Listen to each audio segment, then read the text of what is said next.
فاسألوا أهل الذكر إن كنتم لا تعلمون. Kalau orang beriman, dia tidak akan takut dengan cobaan dan ujian. Adanya penyakit, adanya wabah, ada yang lain. Biasa orang beriman. Bukan takut, sekarang ketakutannya yang luar biasa. Dan yang aneh lagi ketakutannya apa? Ke masjid. Ke pasar nggak takut, ke tempat kerja nggak takut, ngobrol rame-rame nggak takut. Tapi kalau ke masjid takut.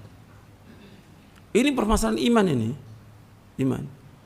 Sampai ada yang nggak sholat berjamaah, masjid ditutup.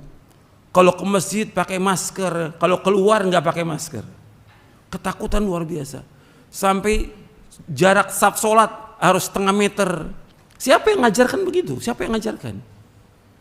Rasulullah SAW menyuruh untuk merapatkan saf. Rasulullah memerintahkan untuk membuka muka kita ketika kita sholat, nggak boleh tutup muka. Rasulullah yang suruh. Antum hati-hati, ini agama. Ini ujian. Kita ngadapin ujian biasa. Sebagaimana anak kita juga ujian. Anak kita apa kita jauhkan? Jadi didik anak itu. Anak ujian. Allah menyebutkan demikian dalam Al-Quran. Rasul menyebutkan, tetap dididik anak ini. Tetap waktunya sholat, sholat nggak itu ibunya? Wajib sholat. Meskipun anak sebagai ujian. Begitu juga tentang wabah. Meskipun ada wabah, tetap wajib untuk sholat berjamaah di masjid. Tetap. Wajibnya rapat, tetap rapat. Yang suruh rapat saf sholat itu siapa? Rasulullah SAW. Disuruh untuk membuka muka kita ketika sholat. Yang suruh siapa? Rasulullah SAW. Kita ikut siapa ini? Ini ujian ini agama kita. Kita ikut Rasulullah atau ikut siapa? Di sini yang kita ikut bagaimana kita ittiba kepada Rasulullah SAW. Pembahasan kita bab-bab sebelumnya tentang bagaimana kita mencintai Nabi Muhammad SAW. Mencintai dengan apa? Dengan kita ittiba kepada beliau. Ikuti perintahnya, menjauhkan larangannya. Bukan takut ke masjid, ke pasar berani, ke kantor berani, ke masjid takut. Jadi ini masalah ujian keimanan kita. Allah uji sebentar, nggak lama. Makanya kita dengan ujian ini disuruh kita untuk sabar. Sabar bukan berarti diam, sabar melakukan kata-kata Allah, tetap jalan. Sabar dengan menjauhkan perbuatan dosa dan maksiat. Sabar juga dalam menghadapi takdir yang buruk. Karena di akhir ayat itu Allah sebutkan wa ilaina turja'un. Kepada kamilah kalian akan dikembalikan. Artinya kita semua akan kembali kepada Allah. Kalau kita akan kembali kepada Allah, perlu persiapan atau tidak? Perlu persiapan, wajib. Dengan melakukan amal-amal soleh. Berlomba kita melakukan amal soleh. Bukan dengan wabah kita diam. Bukan dengan wabah kita nggak ada kegiatan apa-apa. Tetap jalan melakukan ibadah kepada Allah.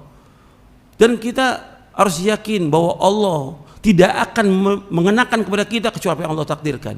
Itu orang beriman. Allah sebutkan dalam surah At-Taubah ayat 51, "Qul la yusibana illa ma kataballahu lana huwa maulana wa 'alallahi falyatawakkalul mu'minun." Katakanlah tidak akan menimpa kita kecuali apa yang Allah sudah takdirkan buat kita. Allah pelindung kita, Allah penolong kita.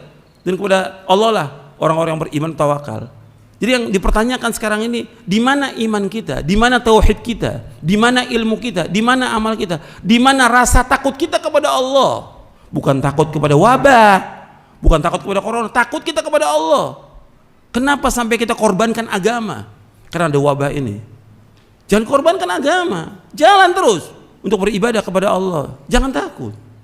Kalau seandainya ditakdirkan Allah, orang itu terkena kemudian meninggal, ajal, sudah ajal. Ada corona, nggak ada corona, tetap orang mati atau tidak? Mati. Sebelum corona juga ribuan orang, puluhan ribu orang mati setiap hari. Jangan ditakuti. Dan jangan menakut-nakuti orang lain. Ini karena berita yang ada, antum takutnya luar biasa. Sehingga apa? Merusak iman. Kalau beriman, ditakut-takuti, bagaimana? Tambah berani. Seperti Allah sebutkan dalam surah Ali Imran, Innan nasa qad jama'u lakum fakhshawhum fazadahum imana wa qalu hasbunallahu wa ni'mal wakil. Kata orang-orang munafik, sesungguhnya orang ini kumpul untuk menyerang kalian para sahabat. Fakhsyawhum, takut kepada mereka. Fazadahum imana, tambah imannya. Ditakut-takuti orang beriman, bukan tambah takut, tambah imannya.